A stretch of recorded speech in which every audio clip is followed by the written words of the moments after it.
This is a Geek Leader podcast, and I'm your host, John Rauda. This show is all about helping us grow as leaders, become better technologists, and improve our lives both at work and at home. I hope you enjoy the show and learn a lot.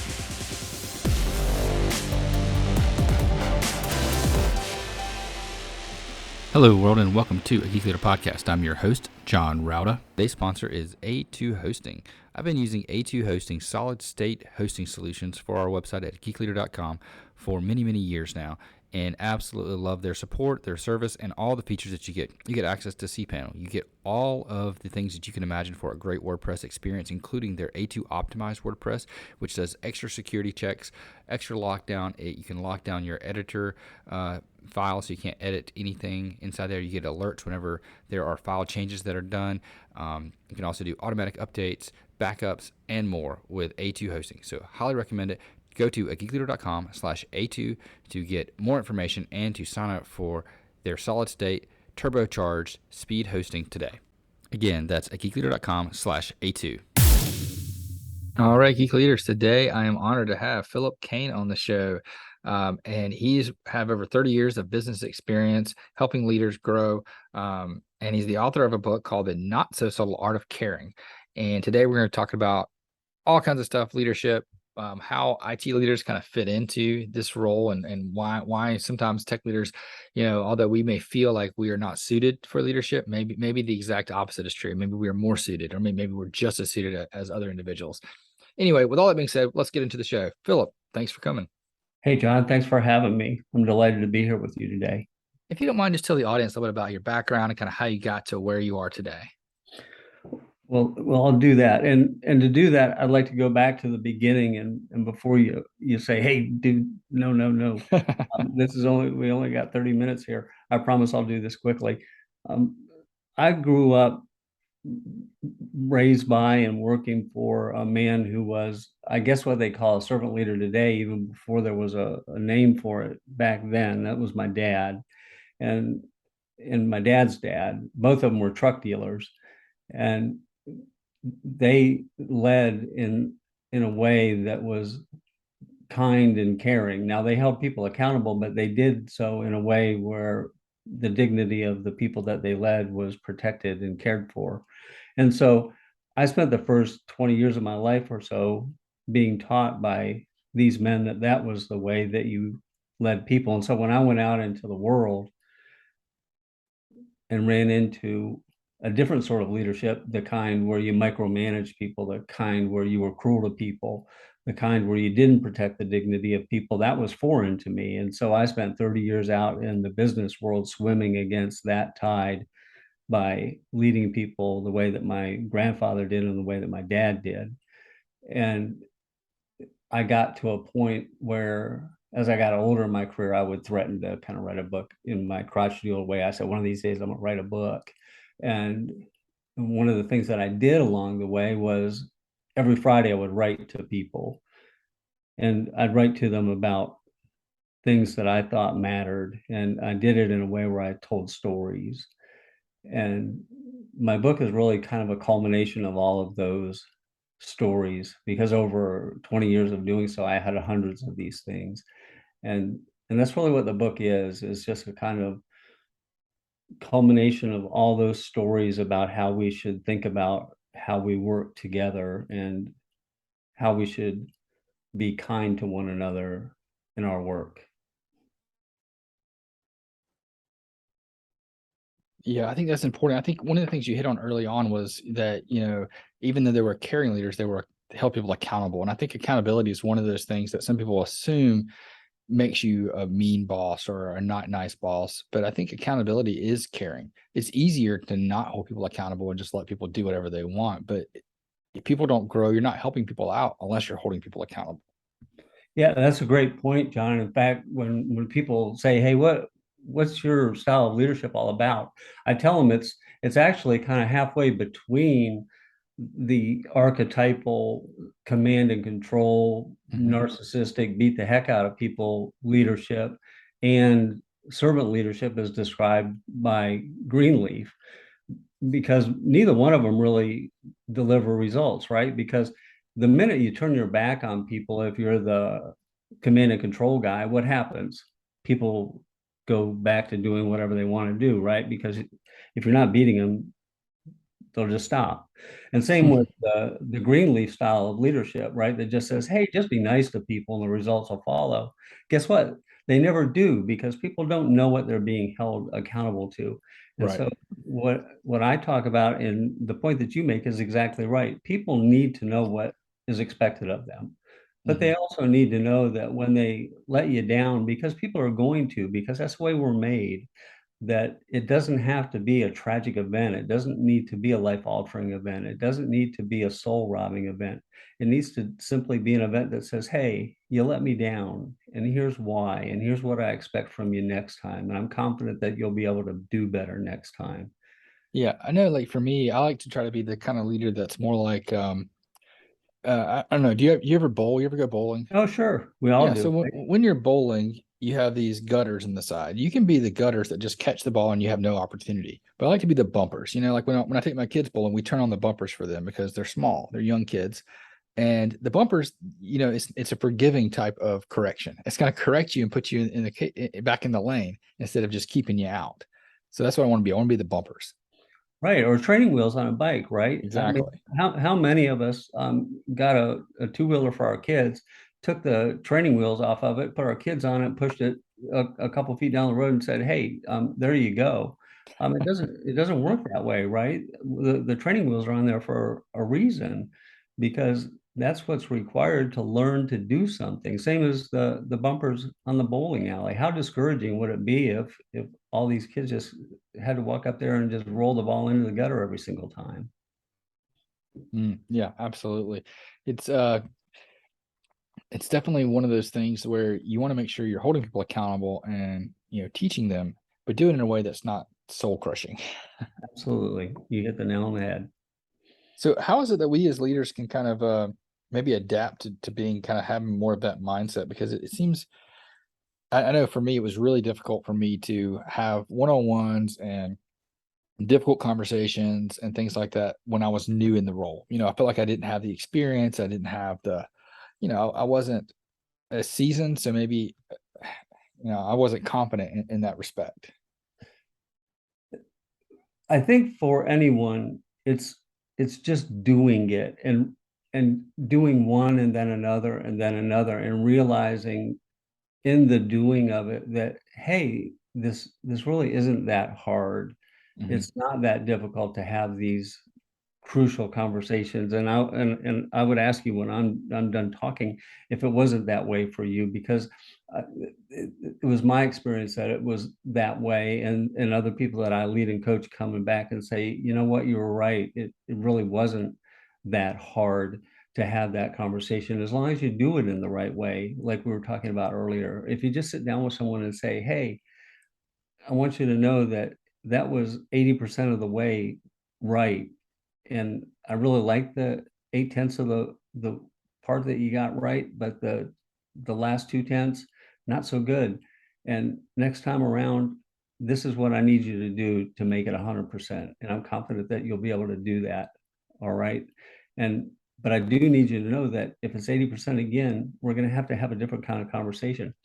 That's not a hard conversation to have with people, and people that hear it want to hear it because they want to know how they're doing. And so what I would ask you is, in your experience, after you started having those conversations, how hard was it? Or did you look back and say, hey man, it really wasn't that hard once I started doing it?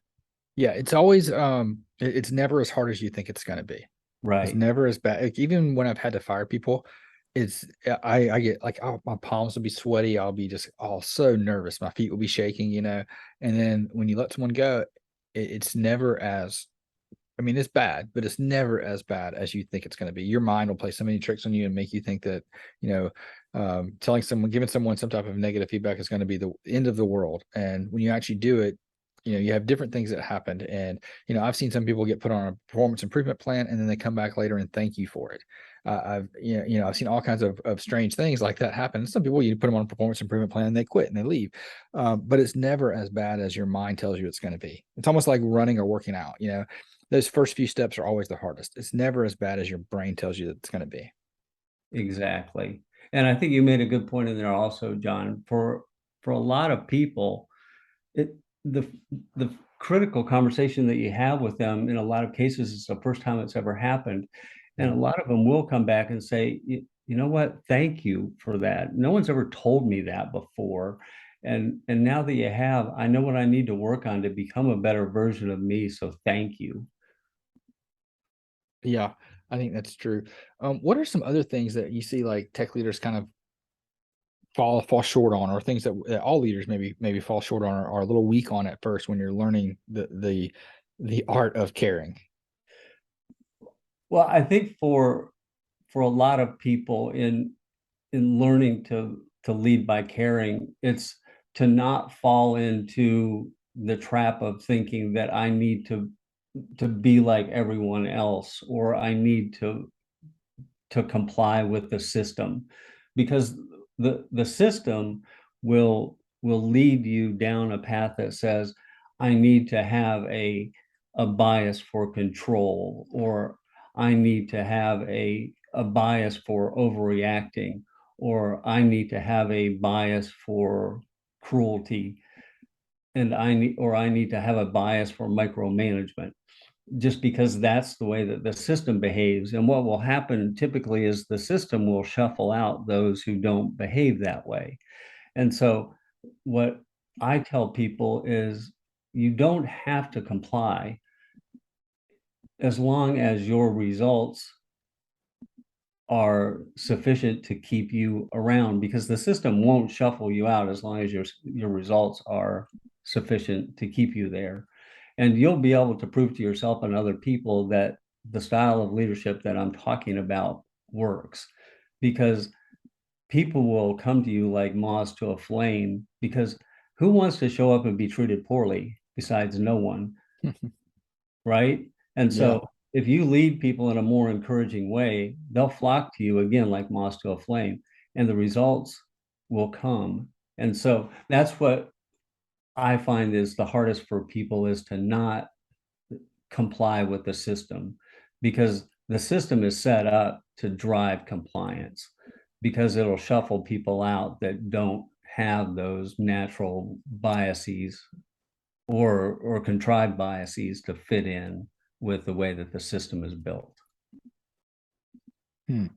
So one of the things that we were talking about before we started recording was that, a lot of times tech leaders feel like, they don't have all the skills that are necessary for leadership, because as we were growing up, we were, becoming new employees. We were kind of put in a cubicle and told to code, or go to the network closet and run cables, or whatever, whichever part of tech we were in.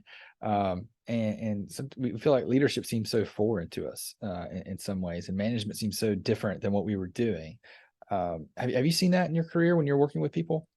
Oh, there's no doubt about it. And I think, as I look at a lot of the tech leaders that I've had work with me, or that I've encountered in my career, I more than once I've encouraged them to take a greater leadership role, largely because of the fact that they have espoused a lot of leadership traits that would make them successful.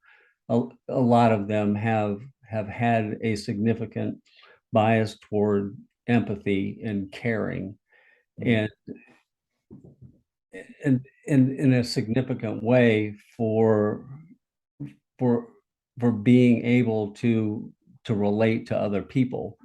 But because of the fact that they don't have a significant bias for control, or a significant bias for micromanagement, or a significant bias for extroversion or gregariousness, the system sort of shuffles them into roles where they're high level individual contributors.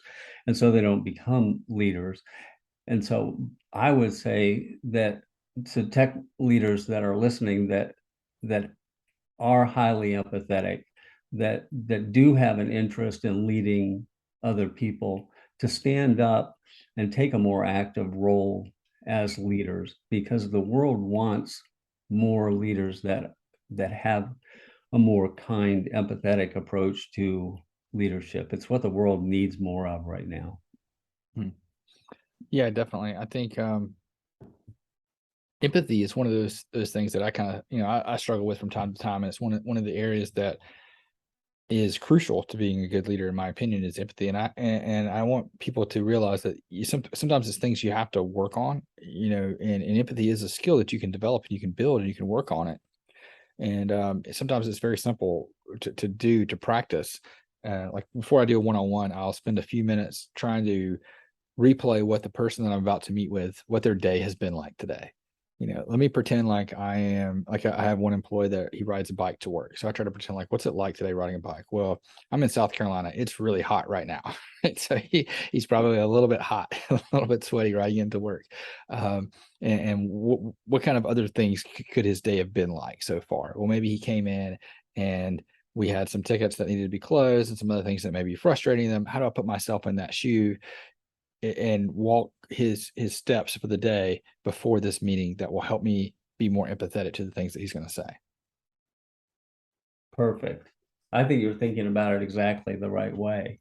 And I think another thing from my perspective, as I think about tech leaders, is I think tech leaders have a natural bent toward persistence that I think is tremendously important in leadership. That as I think about the coding aspect of your business, for example, that there's a tremendous facility for trial and error and persistence. You don't just write code in it, and rarely ever do you say, wow, that's fantastic, it worked exactly right the first time. And so you have to persist with courage over and over again until something works, and that persistence makes great leaders. And so it's just one more trait built into tech leaders that I think would make fantastic leaders.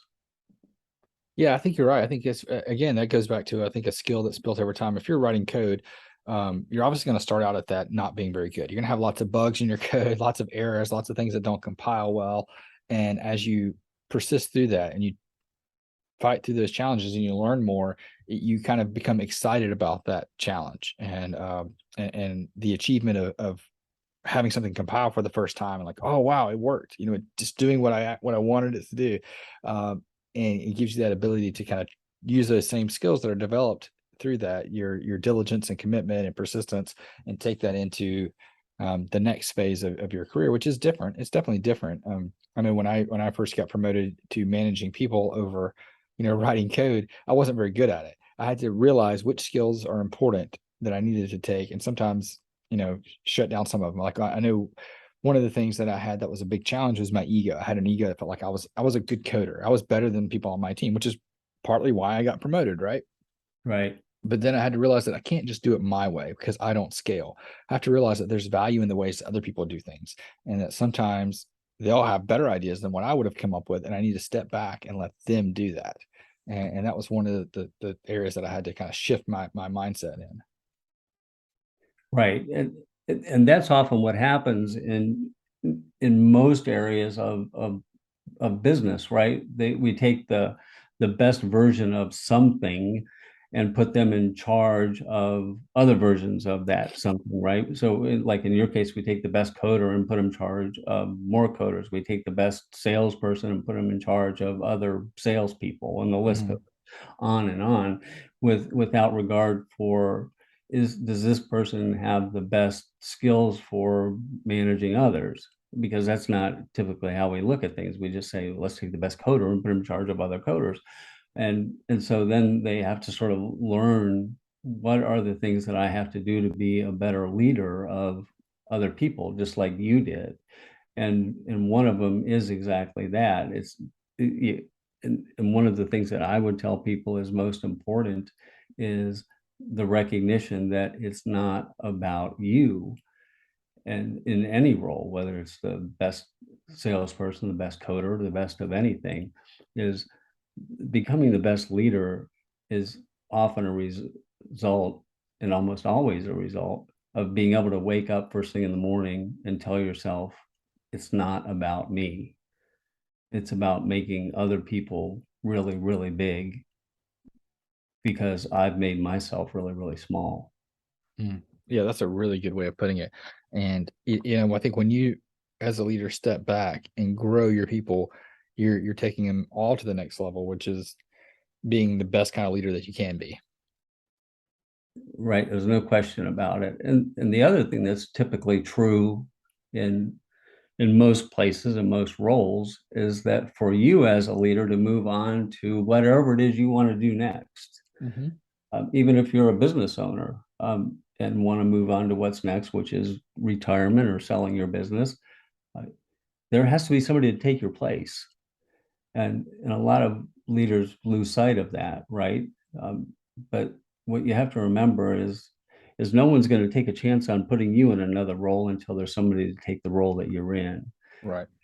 And so we as leaders have to wake up every day also recognizing that one of our primary occupations should be in making certain that we have an abundant number of people to take our place. And we should rejoice in having people that are better at our job than us, because that's the point at which we should recognize that we've been successful, when we have lots of people that could do our job. Yeah, definitely. I think plus it makes your job easier. Once you train people to do your job, you can kind of step back from that a little bit and focus on strategy and higher level things, um, which is great. Um, one other thing I really want to talk about though is also like how can leaders use storytelling, and why is that an important thing that you talked about? Well, I'll go back to, I'll answer your question backwards to forwards. Uh, the leadership, and storytelling is important because it gives people something to relate to, and all people can relate to stories. And I would tell you that the most important human being that ever lived used stories. And you don't have to believe in him to believe in what I just said. Hmm. All you have to do is read the book about him to recognize that. He told stories because it was a way for everyone to relate to the point he was about to make. And so that's why we do it in business, right? Because you pick something that everyone can relate to. And then once they've done that, you can then get them to the point that you want them to all understand. Where if you did it the other way around, where you said, "Hey gang, here's a point I want to make." If they can't all relate to that, then you have to work extra hard to get them to there. But if you can start with, "Hey gang, here's a story," using something that you can all relate to and understand, and then I'm going to bridge that to the point in business that I want you to relate to. It's easy, Hmm. and it can be fun too, right? Because if you talk about something that's interesting for people or fun for people or amusing, it can be fun. Yeah, So definitely. that's why. Yeah, I think going back to that, and I've learned that when speaking to, I learned it mainly from speaking. I started speaking at conferences because I worked at a company that wouldn't pay for me to go to conferences to learn things. And I learned that if you apply to speak at conferences, they'll let you go for free. So I started doing that, but I wanted to become a better speaker because the first one I went to, I bombed. It was just a disaster. So I thought, well, I need to craft the skill a little bit better before I apply to speak at another conference. Um, so I started watching things and I talked about using stories and the importance of using stories. And then I started watching other talks that were really good, and they all had good stories or metaphors or parables or whatever you want to call them that were in there that kind of helped me relate to subjects that maybe I knew nothing about going into it. So I've started to try to do the same thing, such as the example that I used with the bumpers, right? Right. And it's really one of those things that now I found myself, without even realizing it, being in a meeting and pulling up an example about my kids doing something or a baseball game or something that everybody's can kind of relate to, and using that as an analogy to something that we do in tech. That if I use the actual words and talked about, IPs or, whatever else, it may not make an impact at all. You're exactly right. And and one other thing that's important about stories is if you start from time to time using the actual people that you're leading in your stories, it becomes especially impactful because people love to hear stories about themselves. Mm-hmm. And then they get further repeated, right? Because if you think about your own self, if someone were to talk about you in a story, then you'll go and you'll tell that story again, right? And because what people discount sometimes is the importance of the relationship of people to their leader, especially a beloved leader, right? Because you when you have that relationship, that's someone that is extremely and especially important to you. And when that person takes the time to talk about you in a storyful way, then that becomes something that you'll go home and repeat, right? Mm-hmm. So and so told a story about me today, and so you repeat that, and so it becomes even more emotionally impactful that way. Yeah, that's really good. Um, so when you're talking about, you know, different stories to relate to use when you're trying to either influence someone or just have a normal meeting and you wanted to relate something in a way that is more meaningful and that they take it with them.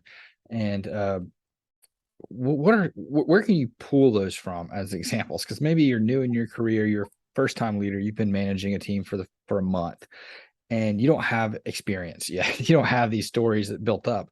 Where can I get some examples, or where can I get some to pull from, or how can I create some that I can start using? Well, I would tell you that life is abundant with examples of things that you can use in stories. And for me, it would I would the my stories were always I named them the week. Number one, because I'm not very good at naming things and I'm not very original, but it was also because I wrote them every Friday afternoon. And it would always be about something that either happened to me or that I observed during the week. It could be something I saw driving down the road. It could be something that happened in the world of sports during the week. It could be something that my kids did or my wife did or somebody out in work did. And so that's what I want to encourage your listeners to think about is to be observant of things that go on in the world that they could use to make a point about and work backwards from the point that they want to make. And so for example, if the point is about resilience and never giving up, did you see something happen in the world of sports where a team that was down by 3 touchdowns came back and won the game, for example? And so then use that point or that story to talk about resilience, for example. But just be observant of the world around you and then tell a story about something that many people can relate to.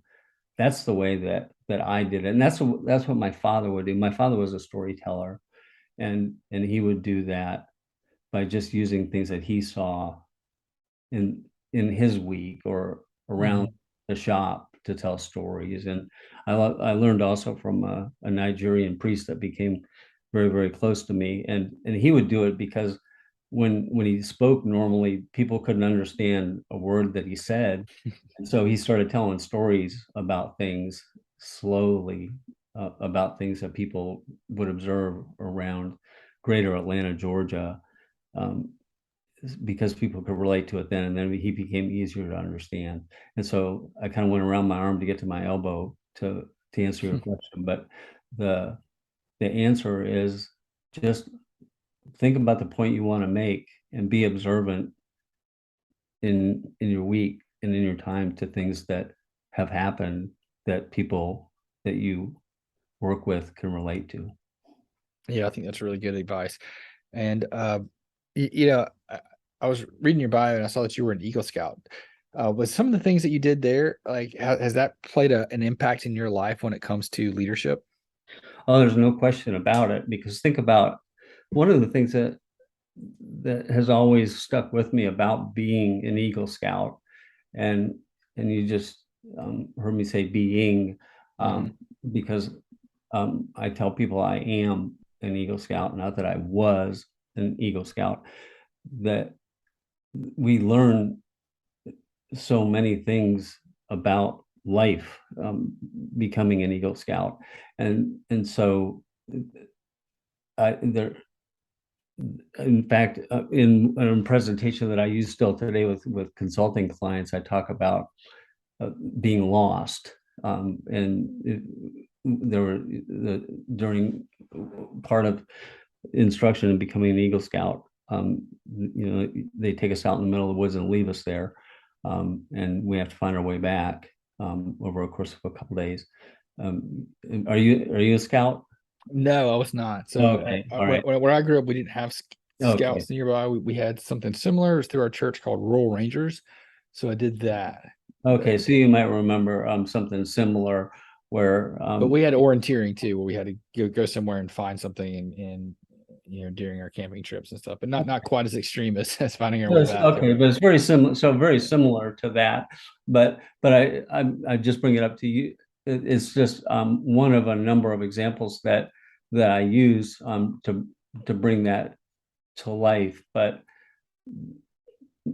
for me, that's why scouting is so important to me, because there were so many aspects of your life that scouting touches and teaches you about to make you a better version of you. And I guess because I was just talking to somebody about that this morning, that's really what I think leadership is about, is making certain that the people that you have the privilege to touch in your life become better versions of themselves as a result of the interaction that they have with you. Hmm. Yeah, I think that should definitely be the goal, to leave everyone better than you found them, right? Exactly. Yeah, and I think a lot of people don't realize how that translates into their own success and their business success. When you're leaving people better for having met you, then you're going to be more successful in whatever aspect you're working for than if you're trying to throw people down and try to lift yourself up by pushing them down. Right. Nobody ever got taller by cutting anyone else down. And I also say nobody's candle ever got brighter by blowing someone else's out. But if you think about the possibilities that exist by making certain that everyone that works with you understands that when the goals of the organization are met, their lives are going to get better, that when you frame things that way versus, hey, everybody, it's your responsibility to make my life better. Which do you think is going to be more encouraging? Which do you think is going to be more motivating? Mm-hmm. It's the first, Yeah. right? If everybody understands that when the goals of the organization are met, their lives are going to become better, then they're going to strive to become more. Then they're going to strive to do more. And then when that happens, everyone's boat goes up, including the guy running the place. Yep. But if it's framed in simply in, hey everyone, I need you to do more, because when you do that, my life gets better. Who cares about that?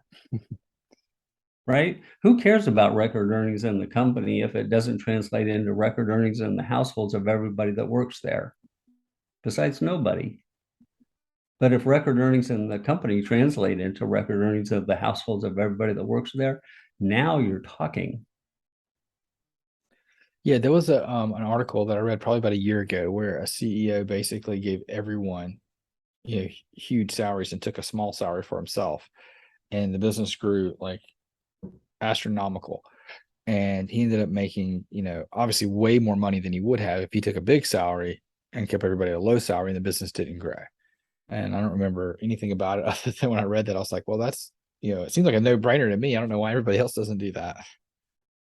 Right. Yeah, because it makes natural sense, right? Because when you think about the frame of reference for the average person in the average company, uh, in the average place in America or any place in the world for that matter, I mean, their frame of reference is a house payment, a couple car payments, food, clothing, and a vacation, and hopefully every year if they have anything left over. That's their frame of care and reference. And so when someone stands up in front of them and says, I need you to do more so this place grows, that is outside their scope of care. They'll start to care when they understand that if this place grows, it translates into personal growth and personal wealth transference for you. Then they start to care, because that translates into expansion of their own personal fortune. But if you can't connect the dots on that for them, it's not moving along. Yep, absolutely. So tell me why you decided to put together this book, and what was that process like for you? Well, it's kind of an interesting story. I told you before, I kind of had this as I got crotchety and older. I just more kind of in a humorous way sort of threatened that one of these days I was going to write a book. I wasn't really that serious about it, but I did have a handful of people that were kind of followers of my letters, I suppose the best way to refer to them, that even as I went to different places would say, hey, would you continue to send me your letters? And that would also say, hey, one of these days you need to do something with your letters. Because as you can imagine, over nearly 20 years, I had a lot of them. And I would say to them, hey, no one wants to read my letters. And they would say, yeah, someone wants to read your letters. I would say, no, I don't. We had this back and forth thing.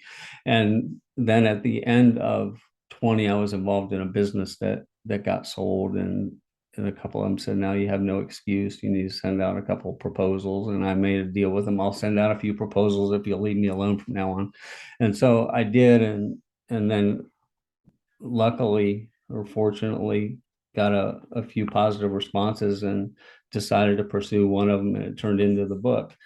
And it's been a fun process. I learned a lot, and my kind of deal on it is, hey, if it changes one life, it's going to be a good thing for me, because the book wasn't about selling books or becoming well known. It was more just about just taking my letters and getting them in a format that meant something to other people, and making sure that people knew that there was a better way to lead other people in a way that said, here's proof.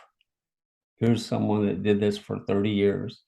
And these letters are artifacts and guideposts that are again proof that it works. It's not an academic somewhere that says, hey, we believe if you treat people this way, positive results will follow. It's not that. It's somebody that actually did it with real life people in real life businesses for 30 years, producing extraordinary results by doing. Awesome.